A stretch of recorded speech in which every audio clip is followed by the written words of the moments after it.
Vous calculez le nombre de pixels du nouvel iPhone X Max? Bonjour.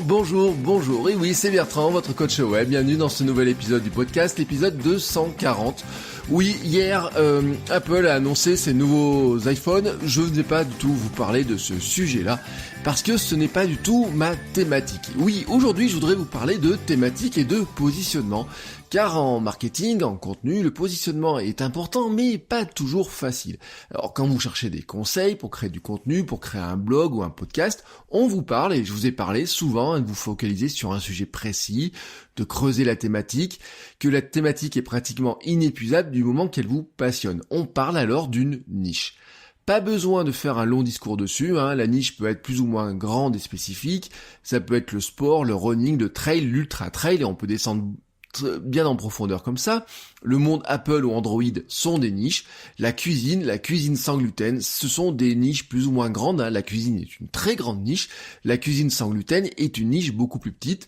La domotique en elle-même est une niche par rapport à tout l'aménagement de la maison. Mais vous pouvez aussi définir votre niche, votre espace de contenu selon un autre angle. Au lieu de penser niche de contenu, vous pouvez penser à une niche, on va dire une cible plutôt, une niche plus démographique, vraiment une cible de personnes qui vous intéressent.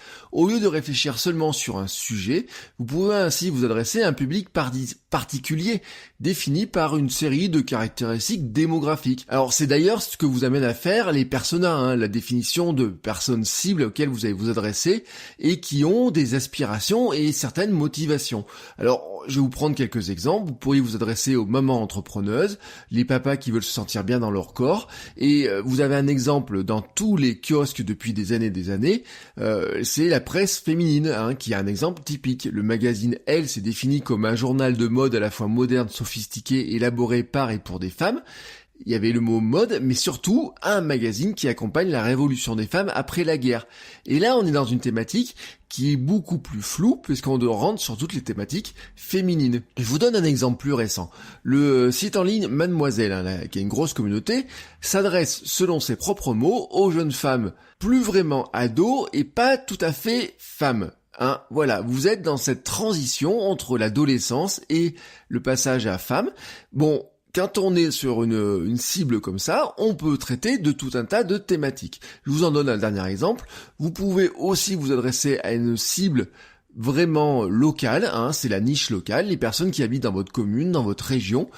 Par exemple, sur Cyberbounia, je n'ai pas une thématique précise au niveau des sujets, mais une cible, ceux qui vivent à Clermont-Ferrand ou en Auvergne. Ce qui est intéressant, c'est qu'une telle niche vous permet d'élargir les sujets. Vous n'êtes plus cantonné sur un sujet en particulier, mais vous pouvez aborder tous les sujets qui vont intéresser votre cible démographique. Je reviens sur l'exemple de Mademoiselle, il parle autant de mode, de règles, de travail, de technologie, car ce sont des sujets qui intéressent tout simplement la cible. Mademoiselle peut très bien parler aujourd'hui du dernier iPhone qui a été annoncé hier, comme ils peuvent parler de sport féminin, comme ils peuvent parler de sujets sociétaux, comme ils peuvent parler de comment sortir le soir et rentrer en sécurité. Ils sont toujours dans ce qui intéresse cette cible-là. Il n'y a pas de souci à en sortir, puisque de toute façon, ils sont dans les thématiques qui intéressent une cible définie non plus par quoi elle est intéressée, mais par des caractéristiques, on va dire, plus sociologiques ou démographiques. Alors, au lieu de vous focaliser sur un sujet, et au lieu que votre audience ne vienne vous voir que sur un sujet particulier, vous devenez un point de passage sur, finalement, tous les sujets qui intéressent votre cible, donc vous avez plus de chances, finalement, de les faire revenir régulièrement, et pas uniquement quand ils sont en train de s'intéresser à un sujet particulier. Alors, il y a un domaine dans lequel vous voyez cette approche très très clairement, ce sont les blogs, les podcasts personnels qui ont vraiment ce type d'approche. Nous nous adressons dans ce cas-là à des personnes qui finalement nous ressemblent ou peuvent trouver ce que l'on fait inspirant, quel que soit le sujet abordé.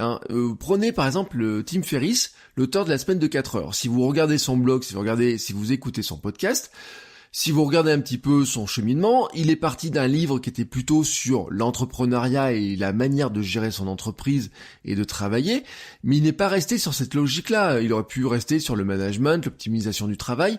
En fait, non, il est parti sur des thématiques qui sont beaucoup plus vastes et floues, et plutôt, on va dire, sur l'optimisation personnelle. Mais vous pouvez pas dire là-dedans, il ne s'intéresse qu'au monde du travail, il s'intéresse qu'à un monde très particulier.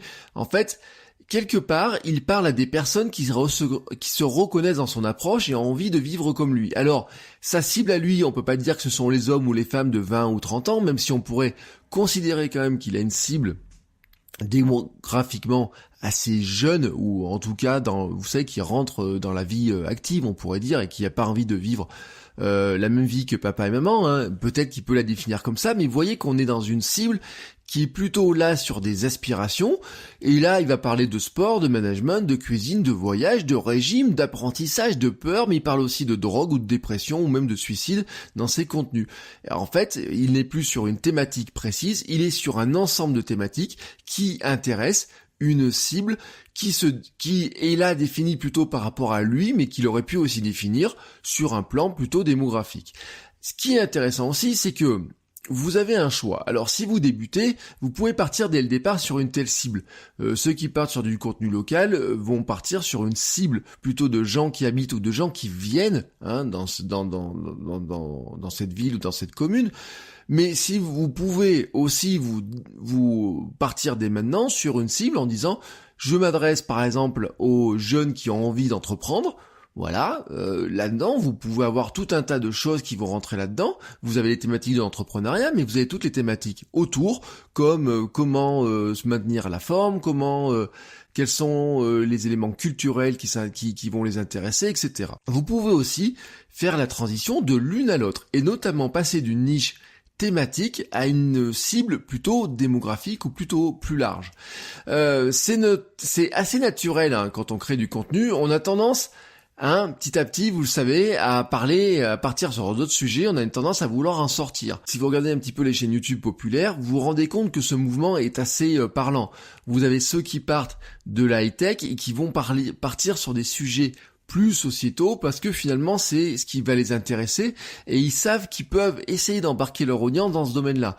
Je vous prends un exemple typique, Thibaut InShape qui est parti sur de la musculation au départ, qui a une chaîne qui a fortement progressé, parlait plutôt et vraiment que de musculation à l'origine, mais en fait quand vous regardez maintenant, il est plutôt sur des vidéos qui vont intéresser, qui vont amuser une niche d'audience, plus clairement, c'est-à-dire qu'en fait en suivant son audience, en suivant les aspirations de ceux qui le regardent et ceux qui mettaient des commentaires, il est parti sur d'autres sujets. Alors le risque pour lui, c'est cependant de partir trop loin de son point de départ et de perdre ceux qui étaient là sur ce sujet-là très précis, sur la musculation, et qui n'ont pas envie de le voir en train de faire le clown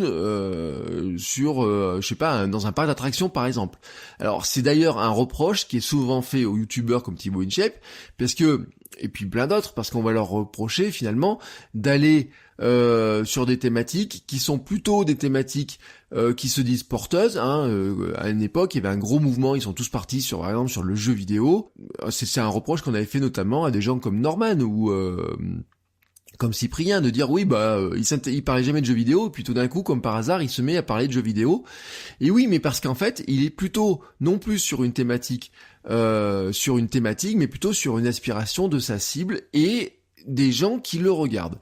En fait, la réalité des choses, c'est que les lecteurs arrivent souvent chez vous pour un sujet et vont s'attacher à vous en tant que personne.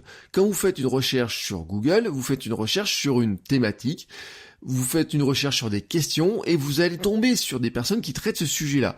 Mais quand vous vous rendez compte que la personne vous apporte des réponses intéressantes, vous allez faire confiance à la personne qui vous apporte ces réponses intéressantes et vous allez consulter son contenu, vous la suivre sur les réseaux sociaux, vouloir discuter avec elle, rentrer dans l'échange et vous allez naturellement la suivre pour aborder de nouveaux sujets. C'est là-dedans que vous construisez une communauté plutôt autour de vous et de l'ensemble de thématiques que vous faites plutôt que sur la thématique précise.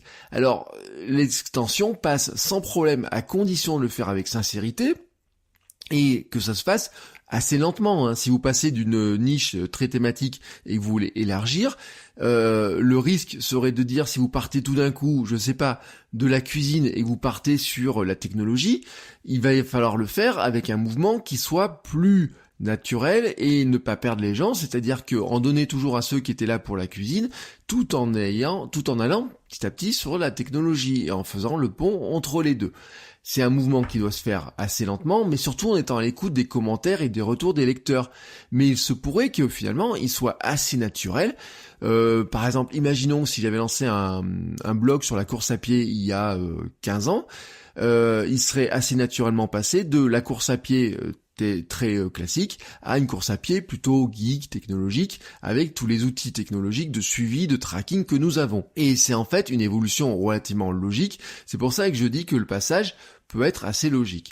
N'oubliez pas aussi que votre cible ne se définit pas ainsi tel que vous l'imaginez.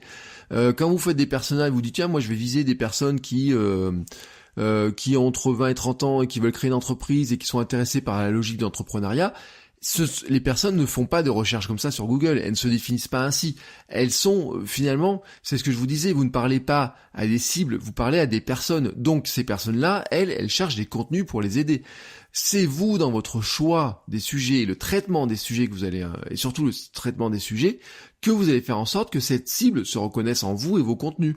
C'est là-dedans qu'elle va se reconnaître. Il y a toutefois un souci majeur si vous souhaitez faire le mouvement d'une cible thématique à une cible plus, on va dire, démographique, c'est que vous pouvez être piégé par le nom de votre blog. La marque que vous avez créée, si vous avez un nom type blog iPhone ou Android Land, il va être très difficile de parler d'autre chose que d'iPhone ou d'Android. C'est là où les marques plus généralistes, celles, j'ai envie de dire, dont le nom ne veut pas dire grand-chose, ou les marques personnelles, celles qui sont attachées à votre personne à vous, donc nom, prénom par exemple, ont beaucoup plus de facilité à faire le mouvement parce que finalement, vous n'êtes pas attaché à votre thématique par votre nom. C'est d'ailleurs la grande force de la marque personnelle. La marque personnelle, par principe, elle ne vous cantonne pas dans un sujet, car le sujet étant vous et ce qui vous intéresse, et en quoi les gens vont se reconnaître dans ce que vous faites, cette marque personnelle va évoluer en fonction de vos aspirations. Et c'est à vous d'embarquer le public avec vous dans vos nouvelles aspirations, vos nouvelles thématiques et votre évolution. Voilà, c'est tout aujourd'hui pour ce sujet.